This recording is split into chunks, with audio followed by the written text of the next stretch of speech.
mas a gente viu, por exemplo, o quanto o YouTube Edu cresceu nesse momento. A gente, né, em 2019, a gente tinha um nível e esse patamar aumentou para 25, mais de 25 milhões de pessoas por mês acessando os canais que fazem parte dos canais aprovados pelo programa do YouTube Edu. Então, é bastante interessante ver esse crescimento. E a gente viu muitos canais surgindo ao longo desse período de pandemia, muitos professores que não tinham canais e abriram seus canais para poder continuar dando aula, né, continuar ensinando. A gente viu, por exemplo, canais de secretaria de educação usando o YouTube, abrindo vários canais para cada um dos anos letivos para poder continuar dando aulas, para continuar chegando às pessoas que de alguma maneira tinham alguma conectividade para continuar estudando, e isso não existia. Então, a gente vê que há bastante espaço para crescer ainda, a gente né, está crescendo em audiência e está crescendo em número de canais. Então, as pessoas estão achando o seu espaço, o seu nicho para conseguir se comunicar, conseguir passar o seu conteúdo, independente de qual for.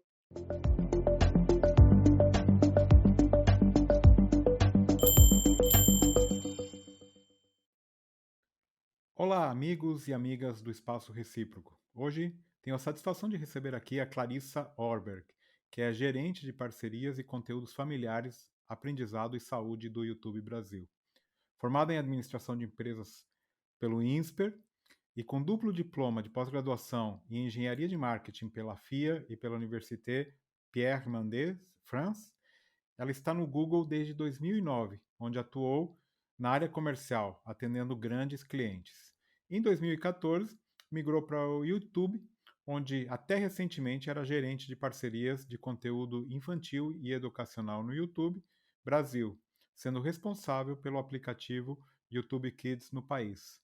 Clarissa, muito obrigado pela tua disponibilidade, pela tua participação. Eu queria que você começasse contando um pouco da tua formação, da tua trajetória. Você começou a trabalhar logo depois de formada, e eu fiquei curioso em saber também o que é essa pós-graduação em engenharia de marketing, que eu confesso aqui que eu não conhecia.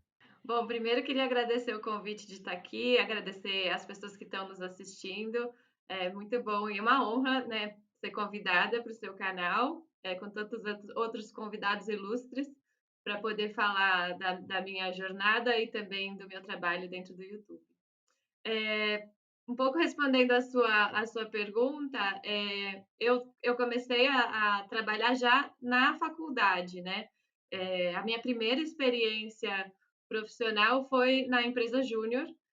Eu entrei no IBMEC, que depois virou INSPER, e o IBMEC estava começando a sua jornada, né? Começando como uma faculdade séria de administração. Quando eu entrei, não tinha nenhuma turma formada ainda. Então, era uma faculdade que estava se estruturando, mas com um propósito muito forte de colocar as pessoas no mercado de trabalho e ter essa bagagem, né, teórica enfim, acadêmica muito forte. Então, apesar da faculdade ela era muito recente naquela época, mas ela já tinha uma empresa júnior bem conceituada que foi estabelecida, e essa foi a minha primeira experiência profissional, vamos assim dizer, né? Depois eu segui, assim que terminei essa primeira experiência na empresa júnior, eu passei num estágio em controladoria na Ródia, uma multinacional química que foi comprada também, hoje já até mudou de nome, mas fiz todos aqueles processos de estágio que a gente sabe que são bastante concorridos e desgastantes e complicados. Então, essa época foi uma época mais tensa, né? Uma época mais é, desconfortável, porque você fica naquela expectativa de conseguir o primeiro emprego de verdade, e isso é, abre portas para você desenvolver sua carreira. E eu consegui esse estágio na Rodia e foi muito interessante, muito importante nessa área de controladoria, que me deu muita habilidade para trabalhar com números e com planilhas, que eu carrego até hoje. Então, eu sempre gostei dessa parte mais matemática, mais analítica, E essa primeira experiência nesse estágio foi muito interessante por conta disso. E aí fiquei na Rode, eles tinham um processo de absorção dos estagiários pelo processo de trainee que eles tinham, e virei trainee na área de inteligência de mercado, aí já indo um pouco para o lado de marketing, né, para o lado de comunicação, marketing, que era uma vontade minha de desenvolver mais esse meu lado, mas sempre gostando dessa parte analítica. Então, era uma área que me possibilitava fazer as análises, né, de mercado, de tendência, de concorrência, e ainda assim estar dentro de uma área mais voltada para comunicação e desenvolvimento de mercado. Só que a Rode é uma multinacional química e eu tinha muita vontade de ter uma experiência mais com algum produto do mercado B2C, né?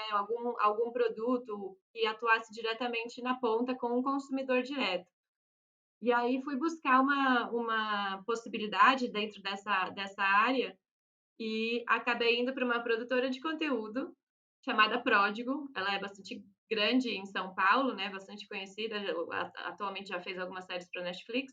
Mas eles tinham uma linha de produtos infantis, audiovisuais, e foi para cuidar dessa área que eu fui trabalhar, né? Então, saí de um trabalho completamente analítico, voltado para o mercado B2B, para as indústrias, né?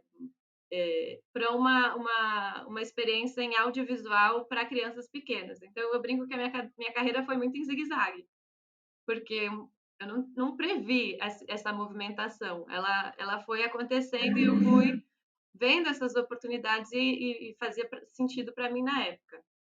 Enquanto eu estava na produtora, cuidando dessa linha audiovisual para crianças, eu senti vontade de fazer uma pós-graduação. E aí que fui fazer essa pós-graduação em engenharia de marketing pela FIA, que deu a possibilidade de ter esse duplo diploma. E essa pós-graduação em engenharia de marketing era justamente aprofundar em todas essas análises mais numéricas e estatísticas voltada para o marketing. Na faculdade eu já tinha gostado muito dessa matéria, estatística, análise multivariada, aplicada para pesquisa de mercado, e essa pós tem esse nome por causa disso, né? Ela ensina todas essas técnicas de análises estatísticas e mais aprofundadas para aplicação de pesquisa de mercado. E na pós, eu conheci uma pessoa que trabalha no Google até hoje, né? Que virou minha amiga, Viviana Leite, se ela estiver me assistindo, um beijo para ela. E ela começou a trazer um pouco desse mundo do Google e contar um pouco como as coisas funcionavam, e eu me interessei por uma vaga que ela apresentou para o grupo da classe. Assim, gente, o Google está com uma vaga aberta em inteligência de mercado dentro da área de vendas, dentro da área comercial. E por eu já ter um pouco de experiência nessa área de inteligência de mercado e ter essa bagagem também mais analítica que a pós estava proporcionando, eu resolvi aplicar para essa vaga sem dar sem ter muita esperança, né? Porque o Google era muito pequeno, estava começando no Brasil. Para mim era uma coisa muito distante trabalhar no Google, mas participei do processo e fui aprovada. Então, a partir daí, em 2009, começa a minha jornada no Google, dentro da área comercial, onde eu passei uns 4 anos e meio, atendendo junto com o time de vendas, junto com os executivos de conta, as grandes marcas, os grandes anunciantes de alguns setores específicos, né? Eu trabalhei muito com o setor automotivo, trabalhei bastante com o setor financeiro e sempre fazendo esse trabalho analítico de pesquisa de mercado, de inteligência de mercado, mas agora não mais com produtos químicos e a indústria química, mas com informações de como as pessoas estavam buscando, né? Como as pessoas procuravam por produtos dentro dessas empresas, dessas indústrias, como que a tendência do comportamento do consumidor online para que essas indústrias pudessem ter uma atuação melhor e vender seus produtos através da internet. E aí fui parar no YouTube também por uma vaga mais analítica, de analisar as tendências dos canais, de como os canais estavam crescendo, quais eram as verticais de conteúdo que estavam mais se desenvolvendo. E a minha experiência na Pródigo e com o audiovisual infantil me ajudou a entrar no mundo do YouTube, mas me ajudou a virar a pessoa que passou a liderar as estratégias de conteúdo para o universo infantil, né? Porque abriu uma vaga, a gente estava expandindo o time dentro do YouTube e precisava de uma pessoa para desenvolver as parcerias de conteúdo com canais infantis e de educação. Por eu já ter essa experiência na produtora, isso me possibilitou estar onde eu estou agora, atuando com parcerias de conteúdos estratégicos para canais infantis, de educação e agora de saúde também. Então, foi realmente um zigue-zague inesperado, assim, de oportunidades que foram aparecendo e que, quando eu olho para trás, contribuíram muito para onde eu estou hoje, apesar delas não terem uma conexão direta uma com a outra. Então, essa é a minha jornada. Uma trajetória incrível, realmente. E é isso, é seguindo o sonho que você realmente gosta de fazer, né?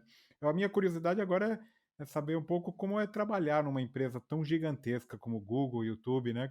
Minha curiosidade é entender um pouco como as grandes decisões são tomadas e qual que é o nível de autonomia local que as equipes nos diferentes países têm, porque deve ser uma loucura para organizar isso. Não, e à medida que o tempo passa e a empresa cresce, tanto o Google quanto o YouTube, as estruturas vão se desenvolvendo, isso se torna um desafio ainda maior. Mas a gente tem algumas vantagens, eu acho, como empresa de tecnologia. É uma empresa muito dinâmica, as mudanças são bastante rápidas, então primeiro que profissionalmente é muito interessante porque nenhum dia é igual ao outro, né? Tem sempre um produto novo sendo lançado, uma novidade para a gente trabalhar, seja com anunciantes, seja com os canais de YouTube. O ambiente em que a gente está inserido também muda muito, então a gente é exposto a desafios que muitas vezes a gente não estava antevendo, né? E a gente precisa lidar com a situação. Então, por um lado, é muito interessante porque você tem essa diversidade no seu dia a dia, né? Todo mundo que trabalha no Google sente na pele como é dinâmica essa indústria e a empresa onde a gente está.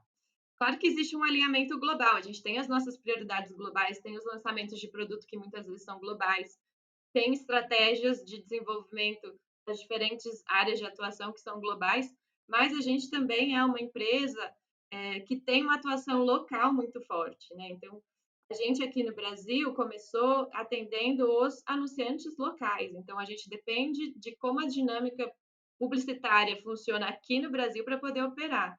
Então, algumas iniciativas só acontecem aqui, por exemplo. Alguns projetos, alguns esforços, a gente só acontece aqui. No lado do YouTube, a mesma coisa. A gente trabalha com conteúdos locais, né? A gente atende os canais, a gente estabelece essas parcerias estratégicas com canais brasileiros, que são consumidos por brasileiros. Só aí a gente já tem uma peculiaridade muito diferente de outros mercados. O brasileiro consome conteúdo em português. O nosso conteúdo é feito e consumido pelo nosso país. É diferente de alguém que está nos Estados Unidos fazendo conteúdo em inglês, mas pode ser consumido na Austrália, no Canadá, na Inglaterra, em países onde as pessoas falam inglês também.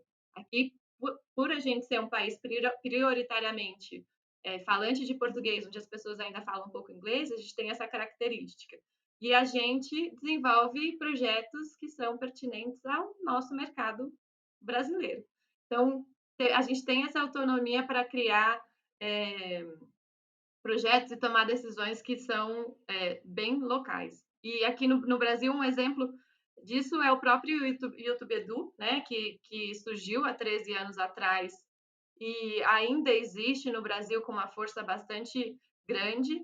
Esse projeto ele começou ao mesmo tempo no México e nos Estados Unidos, mas o projeto foi descontinuado. Mas aqui no Brasil, porque a gente tem uma necessidade muito grande de ter conteúdo educativo, de qualidade, oferecido através da plataforma para suprir as necessidades que os alunos, de modo geral, têm, ele continua vivo e a gente continua trabalhando com esse projeto.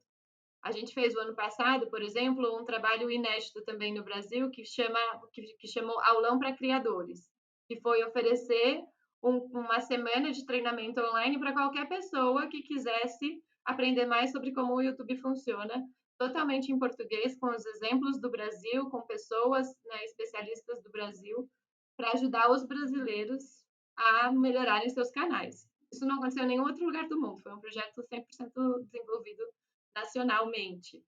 E até falando de uma decisão assim maior que a gente tomou aqui no Brasil recentemente, a gente teve um projeto agora durante a pandemia de unir as plataformas de tecnologia com bastante presença em vídeo. Então participaram dessa parceria Facebook, o Twitter, o Twitch, TikTok, né, o Instagram, junto com o YouTube, para promover a campanha Eu Me Cuido, que foi uma campanha de conscientização sobre o uso de máscara, sobre a importância de se lavar as mãos, de você ter esse isolamento social durante a pandemia.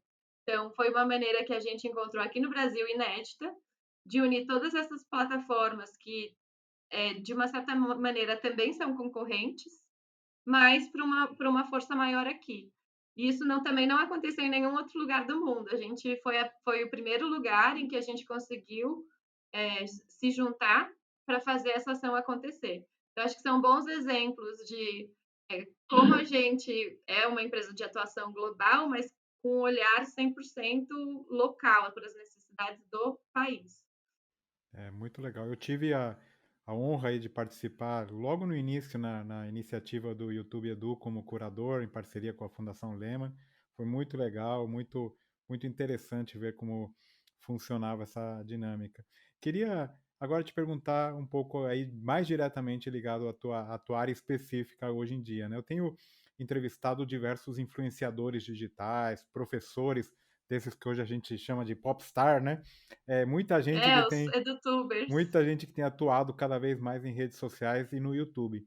Você, na tua visão aí que você analisa os dados, né, acha que tem muito ainda para crescer no Brasil quando a gente compara com outros lugares do mundo? Eu queria saber se existe a preocupação com uma certa saturação e se existem alguns nichos que ainda foram pouco explorados nesse universo. A gente acredita que tem bastante espaço para crescer ainda aqui no Brasil. A gente vê tanto um crescimento de audiência para a plataforma, isso ficou muito claro para a gente quando a pandemia começou. A gente notou, claro, a situação era extrema, né? No começo da pandemia, as pessoas estavam em casa, mais isoladas, e, naturalmente, isso trouxe uma audiência adicional que a gente ainda não tinha. Então, a audiência do YouTube aumentou bastante por conta dessa pandemia e por conta da migração das pessoas que ainda não estavam no digital para o digital. E a gente viu isso aumentar tanto de modo geral, né? Eu também cuido de canais infantis, a gente viu também um grande aumento de consumo de conteúdo de entretenimento infantil por causa do isolamento social e do fechamento das escolas. Mas a gente viu, por exemplo, o quanto o YouTube Edu cresceu nesse momento. A gente, né, em 2019, a gente tinha um nível e esse patamar aumentou para 25, mais de 25 milhões de pessoas por mês acessando os canais que fazem parte dos canais aprovados pelo programa do YouTube Edu. Então, é bastante interessante ver esse crescimento. E a gente viu muitos canais surgindo ao longo desse período de pandemia, muitos professores que não tinham canais e abriram seus canais para poder continuar dando aula, né, continuar ensinando. A gente viu, por exemplo, canais de secretarias de educação usando o YouTube, abrindo vários canais para cada um dos anos letivos para poder continuar dando aulas, para continuar chegando às pessoas de alguma maneira tinham alguma conectividade para continuar estudando, e isso não existia. Então, a gente vê que há bastante espaço para crescer ainda. A gente né, está crescendo em audiência e está crescendo em número de canais. Então, as pessoas estão achando o seu espaço, o seu nicho para conseguir se comunicar, conseguir passar o seu conteúdo independente de qual for. E recentemente a gente lançou uma funcionalidade nova que são os shorts, são os vídeos curtos de até 1 minuto no YouTube, e a gente acredita que isso vai ampliar ainda mais esse espaço para crescimento, porque é uma funcionalidade nova, uma maneira nova de você fazer vídeo, para chegar numa audiência que aprecia esse conteúdo que é mais rápido, mais dinâmico e que dá a chance de novos nomes aparecerem. Muito legal. E que dicas você geralmente dá para quem quiser ter impacto e ser notado no YouTube? Eu acho que o primeiro elemento que é o mais importante é as pessoas saberem o que elas gostam de verdade, o que elas querem falar sobre, né? Quais são as paixões que movem falar sobre um determinado assunto, porque criar vídeo, você não vai fazer um vídeo e vai viralizar e vai ser um canal de sucesso que as pessoas vão começar a assistir e falar a respeito. Fazer um canal, né, ter uma presença na plataforma de maneira consistente, leva tempo, né? Você precisa fazer vários vídeos, você precisa investir tempo para pensar em assuntos, de que maneira você vai apresentar os conteúdos. Então, se não for algo que realmente você não goste, uma hora você vai cansar. Né? Você precisa ter essa paixão pelo que você está falando para você ter conteúdo e ter motivação para fazer esse trabalho que ele é contínuo, que ele necessita de dedicação. Além disso, tem tanto conhecimento online, a gente tem a Academia de Criadores de Conteúdo do YouTube, que tem um monte de conteúdos que ensinam como o YouTube funciona, quais são os formatos, quais são as melhores práticas e dicas para cada um dos verticais de conteúdo que a gente chama.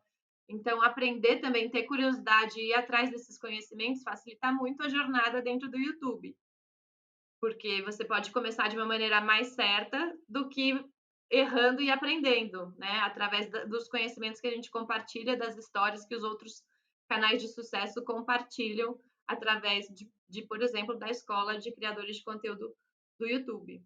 Uma maneira de começar também, né? Se você não tem um canal, se você está começando do zero mesmo, você já descobriu a sua paixão, talvez o short seja uma maneira legal de começar, porque é um formato mais curto, você tem uma série de ferramentas de edição de vídeo já na própria ferramenta de captura do conteúdo, e isso pode facilitar a sua entrada dentro desse mundo audiovisual.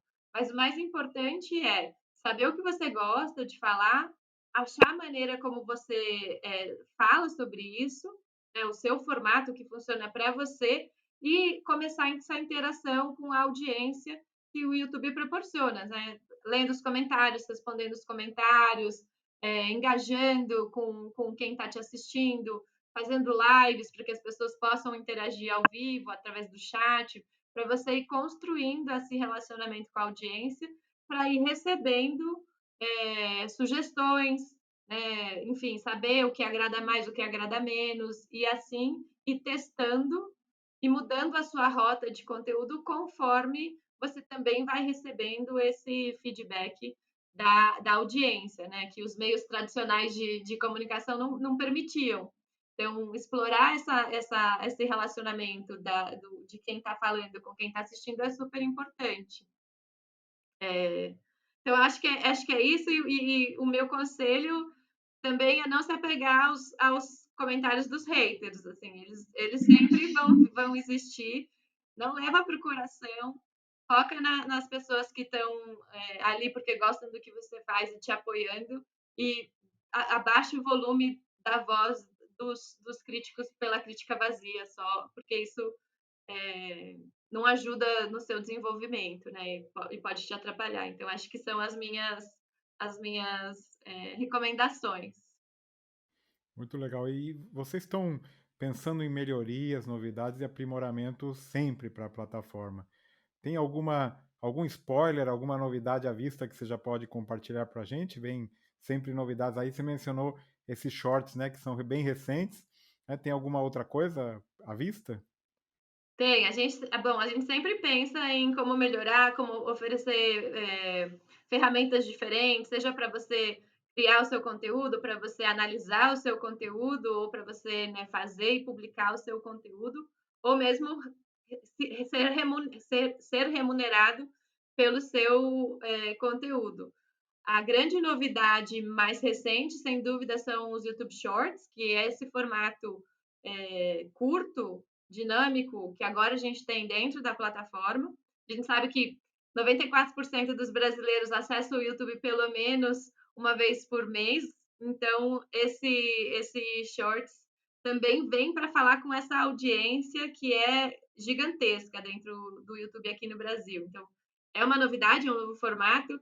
A gente está entendendo ainda quais são os criadores que melhor estão aproveitando esse formato mais curto, quais são os assuntos que conseguem se aproveitar da melhor maneira nesse formato mais curto, mas é uma novidade bastante importante que chegou na plataforma. E uma que eu estou super empolgada e que eu acho que pode dar muito certo para canais de educação especificamente, é uma que a gente ainda está em beta, poucos canais estão com acesso a essa funcionalidade, mas a ideia é expandir até o final do ano para muitos outros canais aqui no Brasil, que é uma funcionalidade de monetização alternativa que se chama Valeu Demais, ou Super Thanks nos Estados Unidos, né, em inglês Super Thanks, aqui no Brasil chama Valeu Demais, onde as pessoas podem contribuir financeiramente com um vídeo específico que ela assistiu. Então, a gente já tinha algumas monetizações alternativas, que a gente chama, né? Que são o Clube dos Canais, onde você pode pagar uma mensalidade para um criador de conteúdo que você gosta muito, em troca de benefícios, de vídeos adicionais, de interações diferentes e mais próximas com aquele criador. A gente já tinha o Super Chat e o Super Stickers, que são maneiras de você, numa live ao vivo, você colocar o seu comentário mais em evidência através dessa contribuição financeira. E agora a gente acabou de habilitar para alguns canais aqui do Brasil essa funcionalidade. E por que eu acho que faz muito sentido para canal de educação? Porque tem vídeos muito antigos de canais de educação que continuam super relevantes. Né? Alguns conceitos não mudam. A fórmula de Bhaskara é a mesma. Então, tem vídeos antigos de canais de matemática que são super assistidos. Esse conteúdo que a gente chama de evergreen, que é um conteúdo perene, que ele não depende do interesse do momento e depois ele desaparece, ele continua sendo consumido porque ele continua sendo relevante, ele é um ótimo conteúdo para receber uma ajuda de alguém que, numa véspera de prova, entendeu um conceito e que está disposto a agradecer aquele professor que fez o vídeo e que salvou a vida dele antes de um grande momento, assim, de um momento decisivo, seja Enem, seja uma prova. Então, eu estou bastante empolgada com essa funcionalidade, que chama Valeu Demais, porque eu acho que para esses casos específicos em que o professor salva a vida, ensina um conceito, mas o aluno não quer ficar contribuindo mensalmente com aquele conteúdo, porque ele quer realmente só tirar aquela dúvida e ir bem numa prova, eu acho que é o melhor exemplo para qual essa ferramenta pode fazer uma diferença. Muito legal. Agora eu queria que você recomendasse, por favor, um livro, um podcast, uma série, um canal no YouTube, qualquer coisa aí que vier na sua cabeça. Bom, canais do YouTube eu tenho vários para recomendar, É o né? teu trabalho. É o meu trabalho. Eu gosto muito, assim, dos professores, assim, os professores do YouTube Edu, recomendo que entrem no canal do YouTube Edu e acessem os conteúdos que estão lá, porque os professores são incríveis. A gente tem Noslen, Débora Ladim, a gente tem Rafael Procópio, a gente tem o Jubilu, a gente tem o Ives, do Física Total, a gente tem uma Rafaela Lima também, professora de ciências, que faz um trabalho muito legal. Agora, na pandemia, a gente tem canais que se especializaram em divulgar conhecimento científico. Então, o Átila e a Marina virou uma voz muito, muito forte em relação à informação confiável sobre a pandemia. A gente tem o Olá Ciência, um canal que também aproveitou esse momento para explicar a Covid de uma maneira mais didática para as pessoas.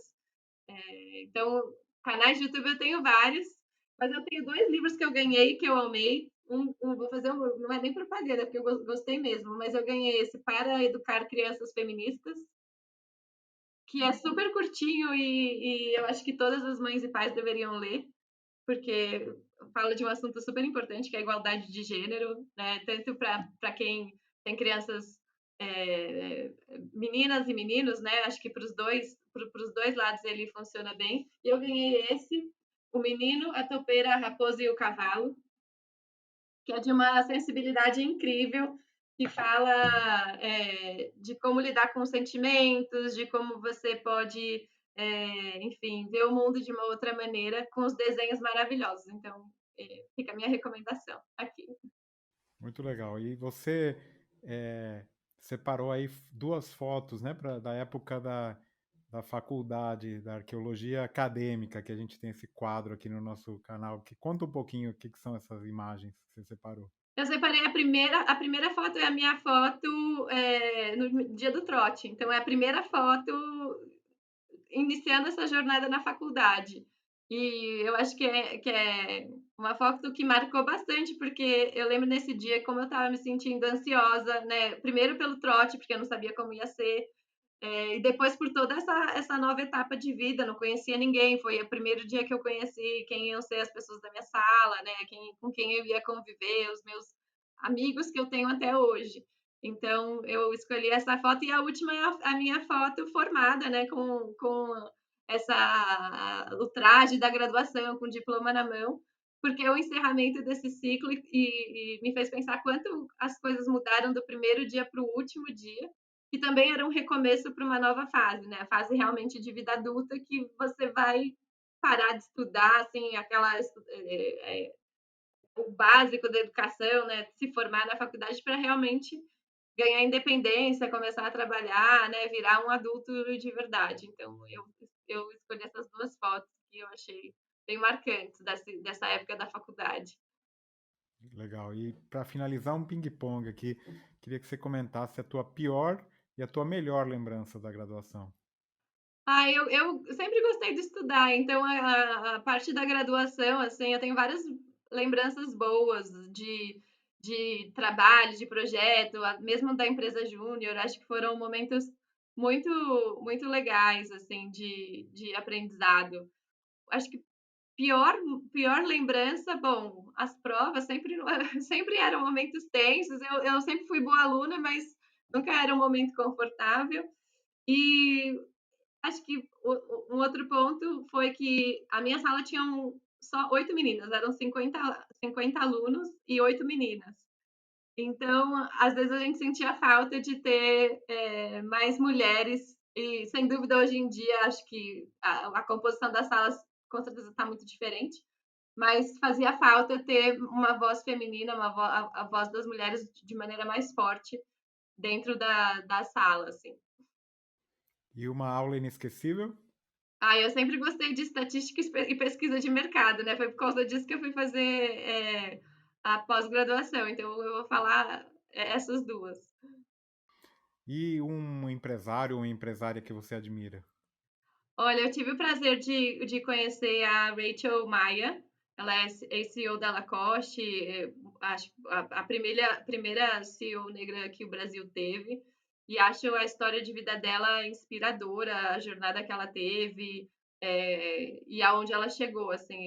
E o jeito como ela fala disso, ela é super irreverente, ela tem um carisma muito, muito forte, assim. Então, acho que é uma excelente referência para mim. E para finalizar, qual a tua grande habilidade que não está no seu currículo? Olha, eu acho que eu sou uma boa ouvinte. Eu gosto muito de escutar a história, escutar as pessoas.